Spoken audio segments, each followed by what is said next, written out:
week one of the season, and it's Alabama against Western Kentucky. I'm Roger Hoover, now pleased to be joined by the voice of the Hilltoppers for Western Kentucky, Randy Lee, for the other booth. And the other booth is always brought to you by our friends at Marathon. Marathon knows that fans are the true co-pilot of any team. That's why Marathon is here to keep you and your team fueled, because we're driven together. Randy Lee, we look forward to visiting with you on Saturday at Bryant-Denny Stadium. But first of all, how excited are you for this start of the season with Western Kentucky and Alabama meeting up on Saturday? Roger, nice to join you. A little different here. Tyson Helton is in his sixth season, and he's been able to establish an identity that was really, I think, set by Jeff Brom years ago, and Tyson was on that staff. It's a team that usually scores a lot of points, pass-oriented on offense, and plays at a fast pace. So and they have not won a conference title in recent years, but they've always competed for one. And they've been, a break or two here or there away from winning one. They've been able to win some, really high quality non-conference games. And it's been an exciting team to watch for a number of years. Certainly has been, and that led to some success last season, going 8-5, winning a bowl game. Just what can you tell us about the journey of the 2023 Hilltoppers and who may be coming back from last year's team? The 2024 team probably has more depth. The 2023 team was a little disappointed in regards to the offense wasn't quite as good as it was in 2022, and Austin Reed led all of college football in passing touchdowns. It took a little bit of a step back last year, still led the conference in most of the offensive statistics, but not quite up to the 2022 season. So this year, you have two new quarterbacks, and I think both are going to play this year. The transfer portal was something that WKU, I think, benefited from this year. They certainly lost their share, but they've also were able to fill in the secondary, wide receiver, and offensive line with some high-quality portal transfers. So going into the season, I think probably the team has more depth than they've had in a while at most positions, if not all. I don't know that they have the superstar marquee player that they've had in recent years with Malachi Cordy. Was a second-round pick for the Jets at wide receiver a year ago, and Austin Reed and Bailey Zappi and all those guys set all those college football records offensively. But the team has more depth at just about every position. And, we're not picked to win Conference USA. Liberty, hands down, is the favorite. But after that, WKU is second in line, at least on paper. What makes this offense so prolific and really hard to defend?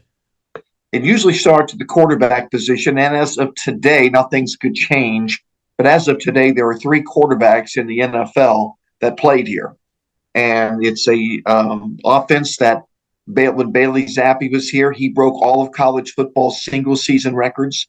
And then when he left, Austin Reed won the job. Austin Reed set the single season high for touchdowns and passing yards. So it really starts, I think, with a quarterback.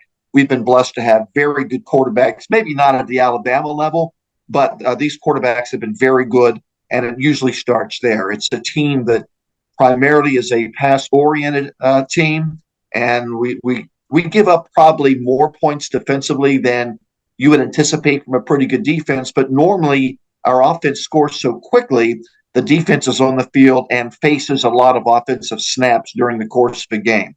But it usually starts at that quarterback spot, and in past years we've been blessed with a lot of depth and talent at wide receiver and also at tight end. Certainly have an experienced starting quarterback for this week against Alabama. You mentioned both quarterbacks should play, but what can you tell us about TJ Finley, what he may have done the last few weeks to earn this starting nod, as he'll be facing Alabama with now a third different team in his career? Well, Tyson told me that it was a coin flip between TJ and Caden starting. TJ probably does have more big game experience than Caden. Caden Veldkamp was a backup last year who rarely played.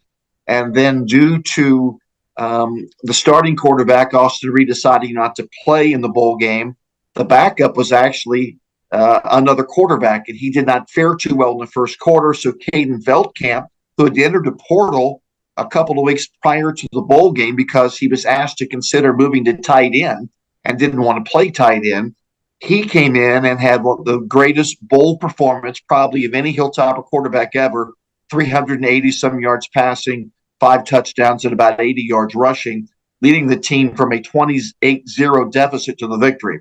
So Velkamp has really stepped up his game, very athletic, 6'6", 236, but doesn't have the experience as TJ. I do feel like both will play in this game, but Finley earns the right to go out there. He had a great year at Texas State last season, and of course, we all know what he was at LSU and Auburn as well. So, they're about the same kind of quarterback. They're big, they're tall, they're rangy. Caden runs a little bit better. KG probably has throws a better deep ball than Caden. Who are some of the skill players on offense that can help these quarterbacks out, especially in a game like this against Alabama? I think it all starts with Dalvin Smith. Dalvin has had injury-plagued seasons. He has been terrific in bowl games. Dalvin is back for his 5th year on the Hill. He's a 6'2", 190-pound wide receiver who can do a little bit of everything. You can line him up at tight end, flank him out. He's been known to throw touchdown passes on jet sweeps. He's a jack of all trades. Michael Matheson is a young man from Covington, Georgia, who was very good in 2022. Last year, missed the entire season because of a hip injury. He's back. He'll be a big key at that wide receiver spot. Blessed to have a tight end from little old Lester, Alabama, up on the border near Tennessee, about 800 strong there in Lester. River Helms has been injured, but he's a high-quality tight end. He's healthy right now. He's had an injury-plagued career, but WKU has been blessed to have some fantastic tight ends, and I feel like he can certainly be one of those. The running back room is deep. They've got last year's starter Elijah Young, LT Sanders, who is from just outside of Birmingham, is his backup. He has had some big games in his career, and also George Hart has emerged, portal transfer from Arizona State.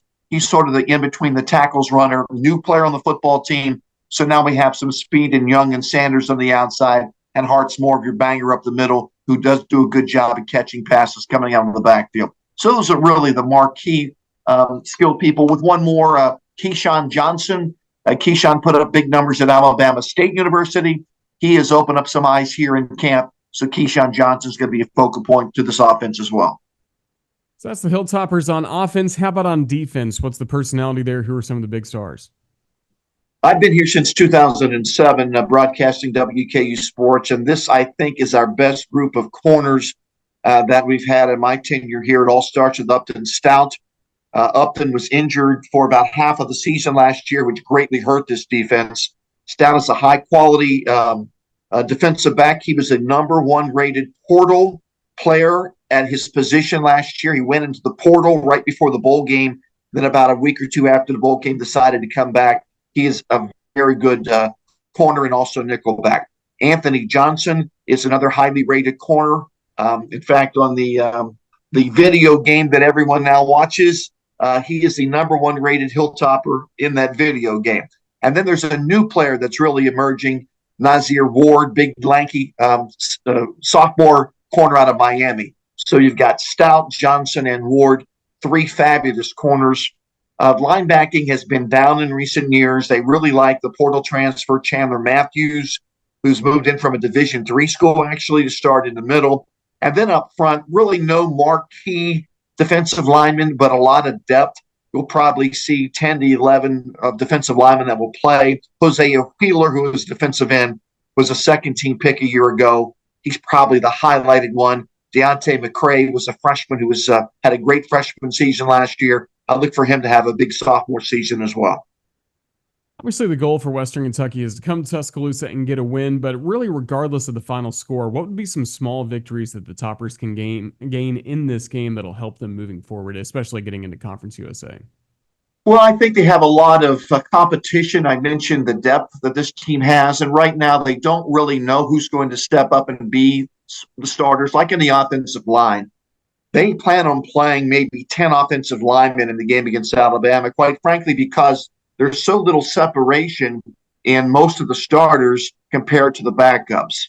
So it's going to be an opportunity for them to see under fire who's going to step up and play, because many of these offensive linemen have not played here before. Tick Leslie, left guard, been here for 4 years. He's really the only one who's been here for more than a couple of years. So a lot of new faces in that offensive line, or players who did not play a lot until this year. They like them as an entire unit, but I think they're just trying to look to see who's going to step up and be that unit and be that particular player. So I think WKU is going to play a lot of different players at all the positions because they have a lot of answers, a lot of questions, a lot of answers to some questions as to who the best players are at. But the good thing is a lot of depth. You might see anywhere from 8 to 10 different players in the secondary as well. They like their depth. They're just trying to see who's going to emerge. Fascinating game one between Alabama and Western Kentucky coming up on Saturday. Randy Lee, the voice of the Hilltoppers, just thank you for all the time you've given us. Safe travels here to Alabama. We look forward to seeing you on Saturday. Thank you for your time. Thanks, Roger. We're looking forward to it too.